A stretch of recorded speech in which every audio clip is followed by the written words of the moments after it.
बचना चाहते हैं कि हिंदू मुस्लिम के पचड़े में मुझे नहीं पड़ना, तो थोड़ा ध्यान से देखना चाहिए। ये हिंदू मुस्लिम की लड़ाई नहीं है, मुस्लिम वर्सेस स्टेट होता है। हमारे रांची में भी जब दंगा हुआ था तो पुलिसों पे अटैक हुआ था, हिंदू बीच में आते हैं, ठीक है। और ये शब्द आएगा यहाँ की स्टूडेंट प्रोटेस्ट है, जैसे ही अगर हिंदू रिटेलिएट करता बांग्लादेश में, इसको कहते कम्युनल वायलेंस, और उसको क्या कहते थे, वो न्यूट्रलाइज कर देते, ये तो धर्मों के, रिलीजन के बीच की लड़ाई है, ठीक है।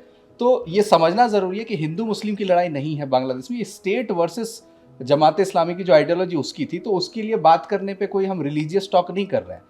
और इस्लाम का नेचर, पॉलिटिकल इस्लाम का जो नेचर है वो एक्सपेंशनिस्ट है, वो राजनीति और पावर ग्रैब करने के लिए ही वो आइडियोलॉजी एक तरह से बनी हुई है, तभी वो कन्वर्जन है, जब संख्या आपकी बढ़ती है और फिर आप पावर में राइज करते हैं। दूसरा, ये जो ह्यूमन राइट्स है, यूएन सिक्योरिटी काउंसिल, देखिए जो भी वर्ल्ड बॉडी है एक कमेंट नहीं करती, चाहे वो बकरीद पे हो, एनिमल राइट्स का कमेंट नहीं होगा। तो आपको उसकी क्या कहते हैं, हिपोक्रेसी को समझनी चाहिए कि चाहे वो वर्ल्ड बॉडी है, वो एक तरफा ही बात करती है। वो जब उन्होंने उनके ऑफिस के बाहर जब प्रोटेस्ट किया तब थोड़ा सा उन्होंने स्टेटमेंट दिया, उसमें भी उन्होंने कहा कि जो एक होता है कि हिंदू शब्द का प्रयोग नहीं करेंगे, वो माइनॉरिटी उन्होंने कह दिया, ठीक है। तो और तीसरा, जो बॉलीवुड स्टार जो पैसे से सीधा काम करते हैं, तो जो हमारे आइडियल्स है, जिसको आप भगवान मानते हैं, जिसको बहुत मानते हैं आप, वो जो फॉल्स हीरो हम कहते हैं ना, कि आपने हीरो वर्शिप जो स्टार्ट की, वो हीरो आप थोड़ा देखिए कि किसकी वर्शिप आप कर रहे हैं।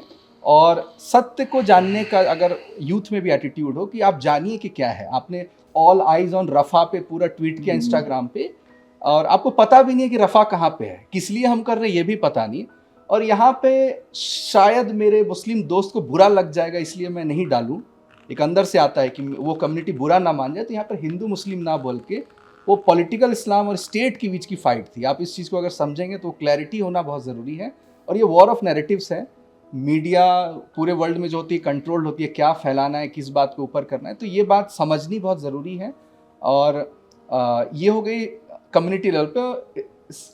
अगर पॉलिटिक्स या नेताओं के लेवल बोले तो एटलीस्ट वो डिप्लोमेटिक लैंग्वेज तो माइनॉरिटी तो यूज़ कर सकते हैं। अगर वो हिंदू शब्द परहेज करना चाहते हैं, एटलीस्ट ये बोले कि वहाँ अत्याचार हो रहा है।